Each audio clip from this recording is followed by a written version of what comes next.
Talking F1 with Steve, Neil and the Gov. Good evening or welcome. This is Talking F1, second show of 2013. It's great to be back. Evie J 2013, hi all, welcome in. Mike Baker, evening gents. You know F1 season is close when they start to unveil the new cars. That is true. Alongside me, as always, is Neil. How are you, Neil? Not too bad. Good, man. Did you have you been enjoying the past couple of weeks of very quiet, limited F1 news? I've been on holiday the last week, yeah. so You've been anywhere nice? Finland. Ooh, very nice. How's that? Yes, a bit of skiing and that, so saw the Northern Lights.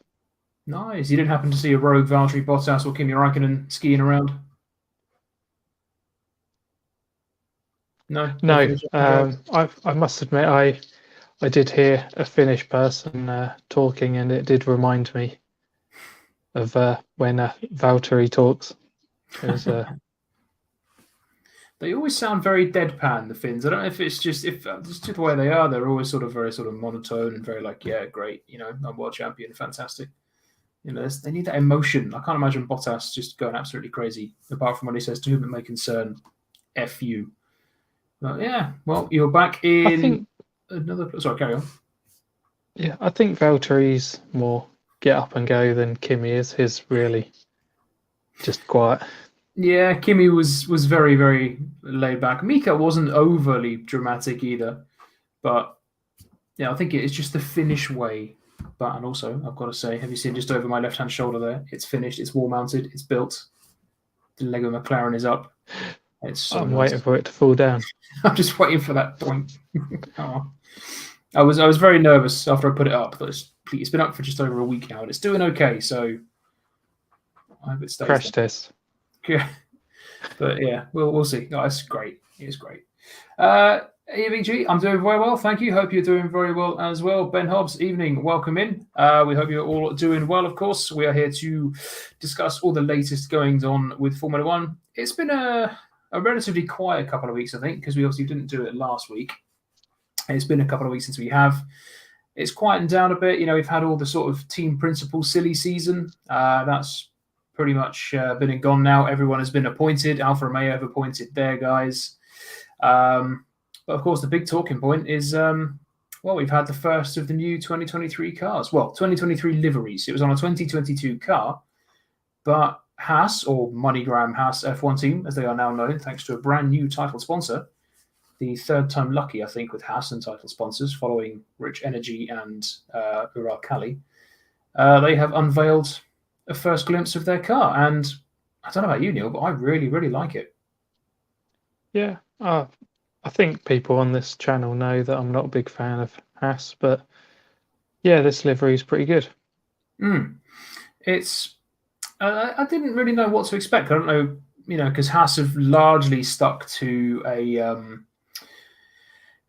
same color scheme, really, or same sort of colors. It's always been sort of a white, black, and red sort of trim, apart from I think 2017 they had like a dark black and gold, and then you had the black and gold. Ill-fated Rich Energy sponsorship deal. Gorgeous looking car, but a joke of a sponsor. And then Uralkali's from 2021, which was absolutely not based on the Russian flag. Just happened to use the same colors in the same order. Nothing to do with the Russian driver or the Russian oligarchs sponsoring him. Awful. Yeah, I'm glad they've got rid of them now, and yeah, they've got a sponsor that's more to their color scheme. They can be the American team they're supposed to be. And it seems MoneyGram, like they're a sort of a more reputable company. Obviously, they're a bigger company. People have heard of them, and in comparison to the likes of Rich Energy, for example, no one had really heard of them. No one's really seen where they've gone since. But it's a lovely color scheme. Yeah, it's a nice sort of white and black. I'm just going to try and find an image just to refresh myself. But I've seen a lot of sort of leaks and bits and pieces, but this is very, very pretty. So you've got the sort of side pods down the side of the car is nice and black with the black airbox, the red MoneyGram logo on there, and then the white.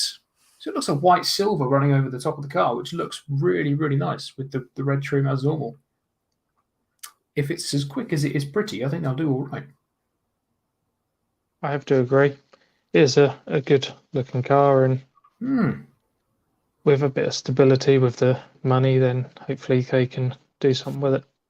Yeah, they get what they're going to get. Also, the third biggest chunk of wind tunnel time, because the further you go down in the pecking order, the less wind tunnel time you get, and that's obviously Williams are going to get the most. Like that's going to help them. But Haas, if they can put some good development into this car, if MoneyGram can deliver and can offer the financial support really that Haas need, it could be a good couple of years. It's a multi-year deal. So it's been mentioned that finally with this backing, they can actually make the budget cap. Yeah, I heard that. Williams, I think, aren't going to hit it, which is not a surprise. But yeah, if Haas can actually hit it, they had a solid year last year, mainly on one half of the garage. Kevin Magnussen did a lot of the heavy lifting. Schumacher did a lot of the heavy crashing. Kevin got a pole, and fifth on his return in Formula One. They obviously struggled a bit more in the second half because as teams were pushing on, Haas dropped off.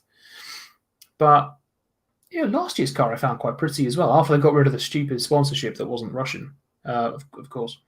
I think it was quite a pretty car. But this year, obviously, we haven't seen the 2023 car. It's a 2022. But, it's nice. It's a good start. It is a good start, I think. I think what's next? Red Bull are next, I think, aren't they, on February the 3rd? Yeah. So a couple of days. Williams? Yep, a couple of days to the next one, and then it's Williams. Williams are doing a big season launch. They've got Will Buxton presenting it, and they're going to be unveiling, obviously, drivers. Are they out over the weekend then? Sorry? Is it out over the weekend, the Williams? Or Yep. Williams are doing a livery. It's sort of a season launch, they've called it. So it's not a livery launch. It is not just a car launch. It's a season launch. So they're going to have the new car. Obviously, I'm assuming James, the new team principal, will be there as well. He doesn't officially start until the 20th of February, but he'll be there, no doubt. Are they doing the normal where they release the car and then they do a track session? I'm not sure, to be honest. I don't know if it's going to. I would assume if you see it online, it's going to be a 2022 car like the Haas was with a 23 livery on it, unless they are unveiling the whole car altogether. So, but you can guarantee that whatever they unveil is not going to be what you see in Bahrain. That's for sure. There's normally a lot of changes. Oh, of course. That's the thing with this one. We've got the cars they built last season, so majority will just be rolled out with a new livery. Yeah. The amount of times like Red Bull looks great in the the delivery launch last year, and then looked totally different when it turned up in Bahrain. Metal Jake's it does look awesome. That was a little bit of a stinger for me. They just took the mick because that was a carbon copy of the generic one that the FIA brought out. It winds me up when they do digital renders of the cars. I want to see the car, even if it is just like what Haas was, even if it is just on a show car, I want to see it on a car. Because that's what I don't want to watch a digital render. I want to watch an actual car release. That's why I'm quite looking forward to Williams. I'm intrigued to see how they do it. Obviously, Red Bull as well. They've got their big one in New York, so that's going to be a big event. And the rumor mill is swirling with that one because people are saying that Ford, obviously being in America, Ford are going to have something to do with it. I've seen. I can't see that. That seems a bit far fetched to me. Where are Ford going to come into it? I don't know. Either as a power unit supplier for Red Bull. Well, that's what I would imagine, but they've obviously still got Honda. I don't know. This is obviously a rumor mill, so it's quite a far-fetched thing, but people are saying, it's in New York, America, Ford are American. It's going to have nothing to do with that. And Ford apparently are interested in an F1 return. They are in, was it 2026? Same as Audi. In which, Honda have gone in separately away from Red Bull. Yeah. So I guess that helps spark the speculation, but I think Red Bull want help with the engine because obviously they're being supplied by Honda. Yeah. Honda have changed their minds and they're continuing with that. But... Yeah, it's a comment from Mike there. It's a lot closer between the top teams this year. I reckon so. obviously, it was last year, the first year of the new regulations, so you're going to have a bit of not of a gulf as such, even though Red Bull certainly did have one towards the end of the season. But you're going to have those teams that get it right, like Red Bull. You're going to have the teams that struggle, like Mercedes, and the teams that just detonate their season, like Ferrari. But I know on the internet, a lot of people are saying McLaren are going to fall away. They're not going to keep progressing. I hope they're wrong. They do. Yeah, I hope they do. There's certain teams I really want to see do well in Formula One. McLaren are one of them. They've got. I know F1 doesn't care about the history. It's all about the here and now. But they've got the history as one of the most successful and dominant teams. The same as Williams. I want to see both those teams fighting. It's going to be McLaren a lot sooner than it's Williams. But I think that they deserve it as well. And they've done so well the past few years, gradually grabbing themselves back up the grid after the ill-fated move to Honda. But I think it is going to be the breakaway teams. It's going to be Ferrari, Mercedes, Red Bull. They're going to be the top three, easily. And then McLaren and Alpine having a battle for fourth. I reckon McLaren might... Well, it depends how quickly Piastri can actually get himself up to speed, really. Because I know a lot of people have Alpine to be the one that will keep that position. And then they're also mentioning Aston Martin. Yeah, Aston, you can't fault their dedication and you can't fault their investment. They've also got this new facility opening in Silverstone. They've got this, a lot of money coming in with Lawrence Stroll. They've got Fernando Alonso driving for them, and not Stroll, but mainly Fernando Alonso. And he's obviously seen something there that has piqued his interest and that has drawn him over to them. He obviously wasn't convinced with how Alpine are being run and the progress that Alpine are making, and he's seen something more in the nearer future to give him a chance of getting that success again. Yeah, that's something that with the whole Alonso leaving and all that, and everyone thinking that Alpine is the team now to keep that fourth spot. It doesn't work out for me. Alpine aren't as good as everyone seems to think they are. No, and Ocon and Gasly are good drivers, but neither of them are on the level of Fernando. They've lost their main talent in the team, and like I say, as good as Ocon and Gasly are, I can't see them being as tenacious or as talented as Fernando is. So Aston have got themselves a bloody good lineup this year, because Stroll can be quick, but he's just inconsistent. It's going to be mainly down to Fernando. I think this will be an interesting season. You think if Stroll gets blown away, that will pretty much be what everyone believes. But if he actually gives him a little bit of a battle, or it's closer than people think, it will at least give Stroll a little bit of a boost. Yeah, if I was Stroll, I'd be nervous. We went up against an aging Sebastian Vettel who was in the twilight years of his career and not on it anymore, and you were comparable to him a lot of the time. But you're going up against Fernando, who, although he's even older, has still got that tenacity and has still got that hunger and that speed. So this is going to be a very tricky year for Stroll. But we'll see. We shall see. But, Mike Baker, do you think it's still Red Bulls to lose? If Ferrari can find some reliability, they should be close. Mercedes are never too far away, and I'd like to see Lando have a good year in McLaren. What do you think? I think it is still Red Bulls.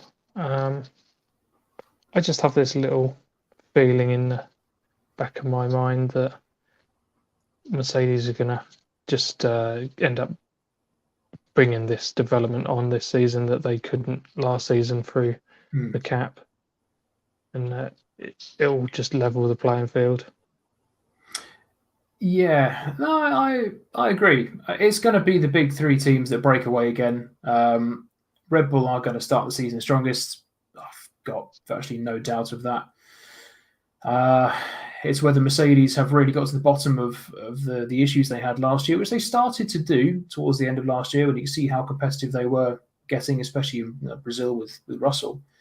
And and it's whether or not Ferrari can A, build a car that doesn't catch fire, and B, finish their own races with a good strategy rather than ballsing it up every 2 weeks. I think Ferrari need to do a little bit of a design change. They had a reasonably slippery car, but it wasn't that good on the peak downforce, was it?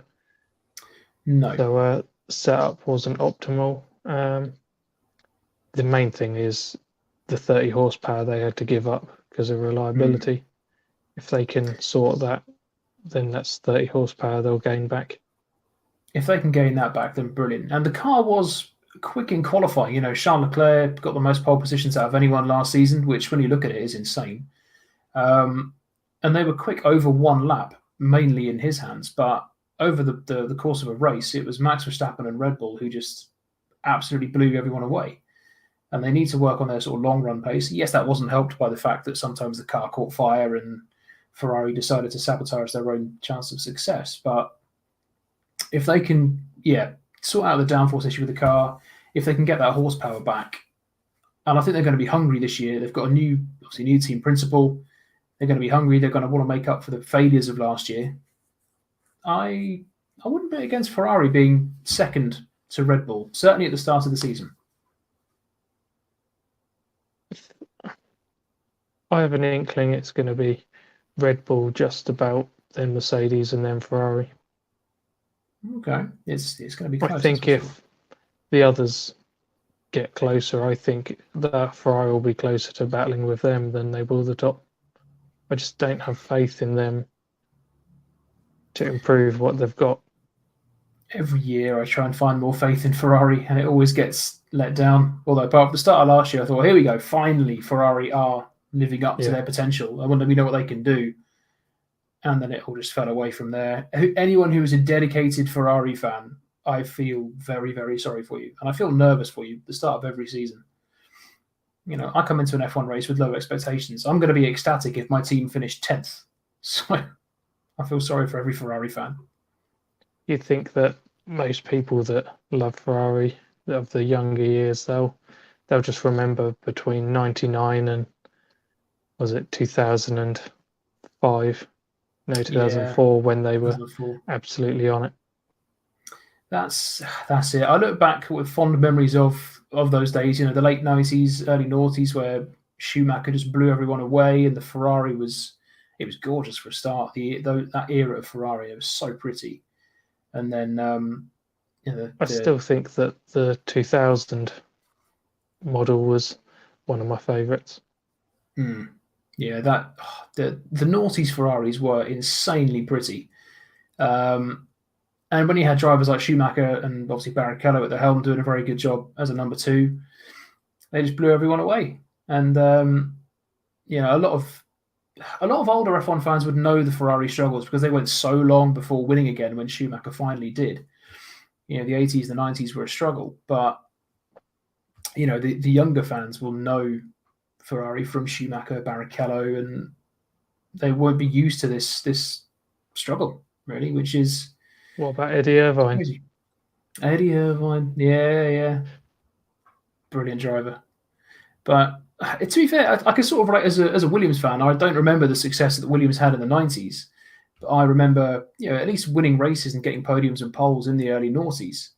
I vaguely remember the late 90s, but since then, it's just been downward. Since I've been a fan, it's been downward. Maybe I've got something to do with it. I don't know. But I don't know. I do feel bad for the Ferrari fans because they've had to put up with so much crap for the past few years. But Mike, you'd like to see Lando Norris have a good year at McLaren? I hope he does. I think he deserves a good year. He's been carrying that team for the past few years. What do you reckon? This will be another interesting one to see how Piastri gets out the blocks his first season. And how he matches up to Lando. Yeah. Because really, we see some good performances, but if you think 2 seasons ago up against Sainz, that was fairly even.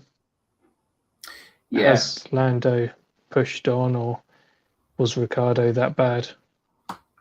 We'll certainly see now, because he's only had to fight alongside a Ricciardo who wasn't with it and wasn't on it, and now he's going to be alongside a young, hungry, desperate to prove himself, young driver in Oscar Piastri. So, and obviously he comes very highly recommended, very highly rated.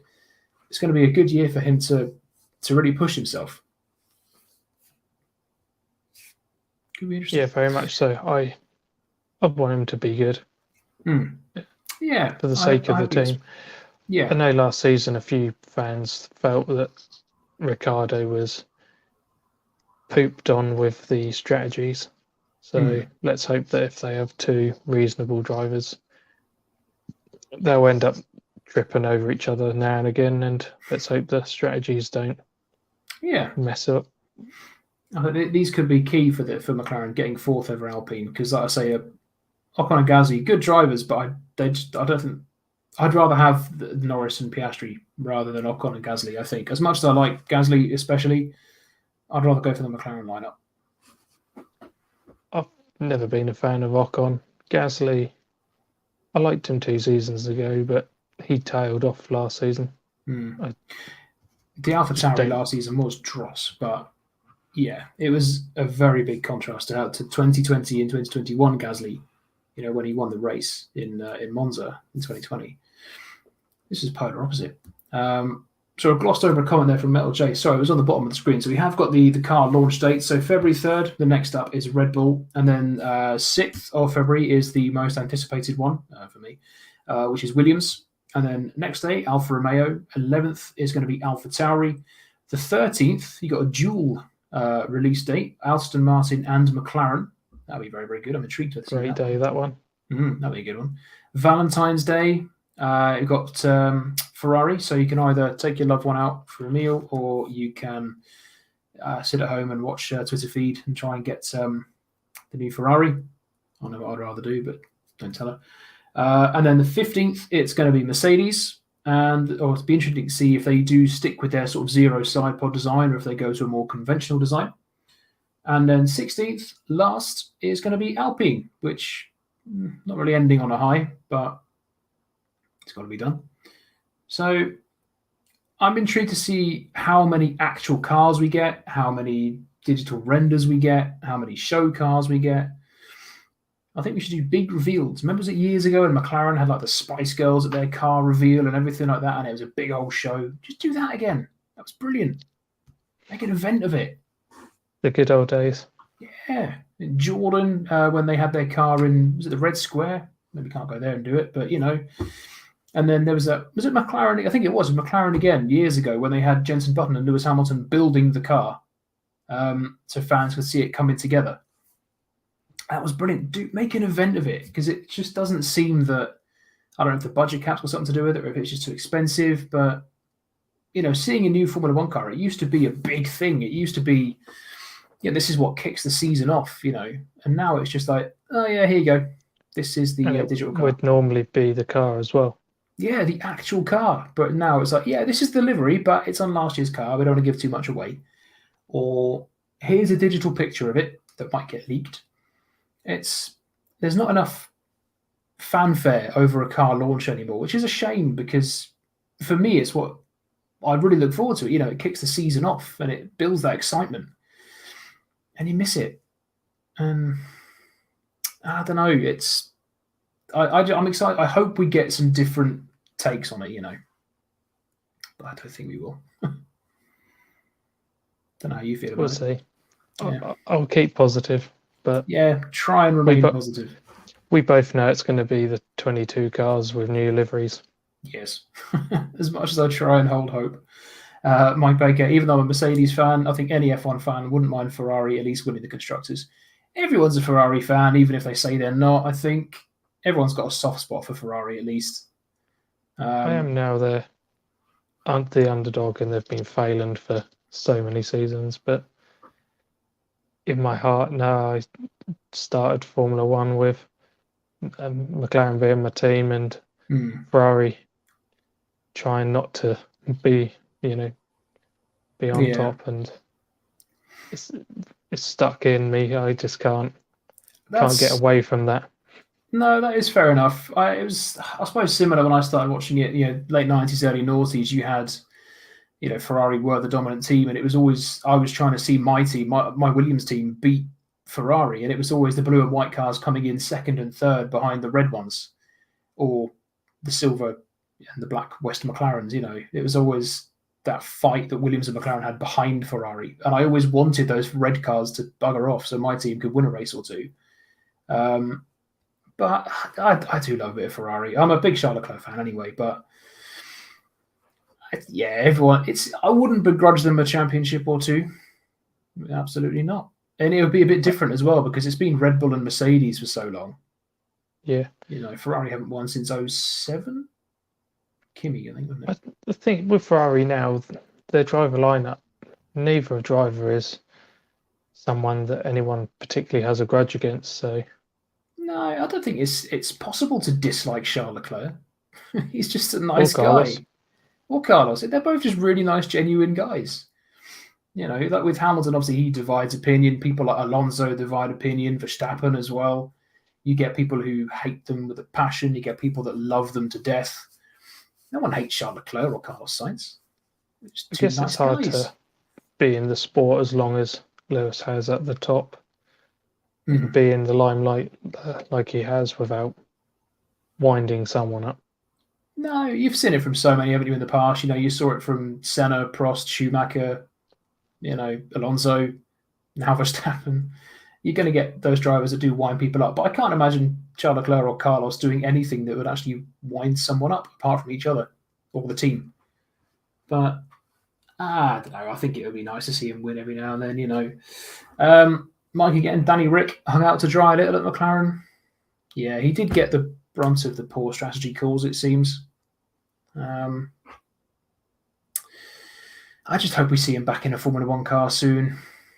If I was Perez, I'd be watching over my shoulder, but I do and I don't. I just feel the last 2 seasons of him are just burnt out with him, really.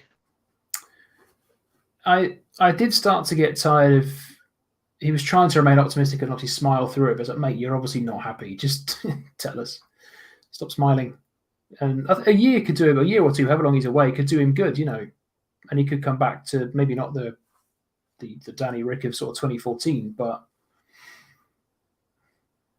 I don't know. Hopefully he gets some aggression back and this will sort of spur him on. He could take Perez's seat, a bit far-fetched, I know, but don't know. Potentially. Yeah. To be honest, I'd prefer to see Danny in a car over Nico, but Hulkenberg's got a seat, so I have to deal with it. Yeah, we did say about Hulkenberg before the show, just get yourself back into a Haas. Do you think he's a good fit for Haas? If I'm honest, their mentality of how it has to be, I think he will work to a degree. Whether he's the man they want, I think Alonso would have been the better.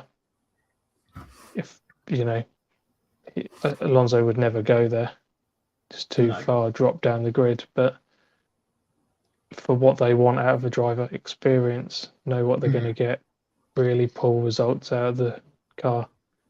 He's the sort of guy they're looking for. And with age and experience, that's what they've got in Hulkenberg. I just have a feeling he's past it and he won't get the results they want. I'd like to be proved wrong, but we'll see. No, I'm inclined to agree. Yeah, they've got a calm head and they've got a consistent head with Nico Hulkenberg, but he's not quite like the unfinished, sort of unpolished Mick Schumacher who's still got a lot to work on. But yeah, he's been out obviously since 2019, I think it was his last full season, apart from a couple of substitute appearances here and there. His first time back in a full-time drive, the cars are a lot different to what he's driven previously. Certainly full-time, but I'm happy enough for Mick. He's got himself a little position at Mercedes. Yeah, he's at McLaren in their reserve driver pool, I think. At Mercedes reserve driver pool, you mean? No, McLaren's. Is he? Yeah, he's got himself in McLaren's. It was I saw the news on Twitter a few hours ago. He's on the McLaren reserve driver pool. The only problem with that is McLaren have got so many drivers in that pool. Yeah. There's ones from IndyCar as well. It is ridiculous now. And then obviously it's the same as like I know Red Bull obviously used to have quite a lot in their sort of junior pool and their driver pool as well. I think you should have one reserve driver. That's it. Because in IndyCar, they tried getting Palou, and Yeah. that went to court and fell through. So his back, is it Ganassi Racing where he is? Yeah. He's there for another season. I think after that he'll be across, but he got told, I think it is in the contract, that he'd get some sessions and that. So okay, yeah, well, we'll see. There's a comment from Metal Jace here as well, which I don't agree with. Don't find the F1 cars featuring the high or raised nose very attractive. I'm the opposite. I love the high nose cars. Sort of the late 90s, early noughties when the nose started to creep up a little bit. Love that. I think it just looks really sort of edgy. It was pointy and they looked quick. Don't know about you, Neil, but I love that look. That's where I said the 2000 Ferrari, they had a relatively high nose. The ones I'm not keen on was it the Red Bull in 2009? Yeah, it's like a needle nose thing. And then they started getting higher and higher because they wanted that flow of air underneath the nose. Yeah, they had to bring in the step, didn't they? So the 2012 cars had that really noticeable sort of letterbox type thing. That was horrible. Some teams covered it with a vanity panel, that McLaren did, but yeah. And then there was that awful one. I say awful. I loved it. The Williams from 2004 with the weird wide walrus nose. That was executed poorly, but I found it quite pretty. Didn't win any races until they changed it back. But no, there was a Jordan with a similar type thing, wasn't there? It was more straight. It went diagonally out to the sides. Yeah, was that like a 2002 or something? It was around that sort of thing. Early noughties Jordan, wasn't it? They were pretty cars. James Hobson, Red Bull can get Jerry in. Yeah, just one Spice Girl for the launch of their car. Just sing it on her own. Here we go. Make a big song and dance of it. Mike Baker, maybe that's Ferrari's problem. The drivers are too nice. Possibly. Yeah, you got to have that killer instinct. Charles has got it. Not sure about Carlos. And Metal Jace, do you foresee James Vowles making a significant difference at Williams? Yes. Longer term, yes. I don't know about you, Neil, but he seems certainly more down to earth and a bit more realistic than maybe the likes of Jos Capito. I think it's going to take a bit of time to get his vision in, but I can see him making an improvement. Yeah. It can't get worse.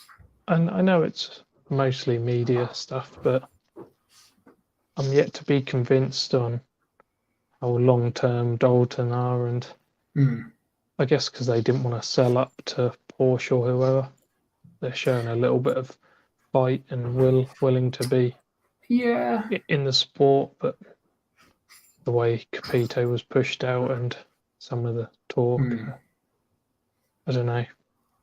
We'll see what happens. It's a tricky one because Dalton have said they're in F1 for the long term, but then there's these rumours going around that they're not going to hit the budget cap this year, and obviously, like you say, with Capito and FX de Maison being shown the door, getting James Vowles in, I think, is a good showing of intent and a good showing of how seriously they're taking this. This is a very promising up and coming team boss who wants that step, but is not going to get it at Mercedes where he was previously. He's been sort of taught under Toto Wolff's wing, really. So it's a good statement of intent, but if they can sort out the issues they had with last year's car, which was just a lack of downforce, when they put downforce on it, it made it really unsteady. They could find themselves getting further up the grid, but I think it'll take a year or so for James Vowles' his direction to really kick in. But he needs to sort of jump, because if there was obviously a divide in the team as well between Capito apparently and the people at the factory, and Capito was dwelling too much on, or apparently the Williams team just dwelled too much on the history, which you can't do. No, unfortunately, I think Williams have to look as far ahead as McLaren do. McLaren have their new wind tunnel that will be completed, is it the end of this season?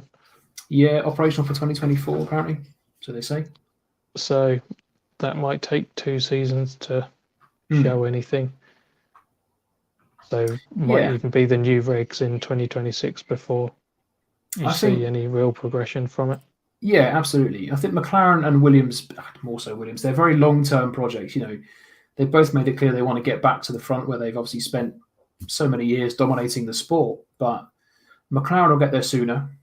And then give it a few years, maybe 2026, 2027. I'd love to see a Williams or a couple of Williams up there fighting again. But I don't know. It depends. Also, it depends if they stick with Alex Albon and Logan Sargent, how well Logan Sargent does as well. He's a big unknown.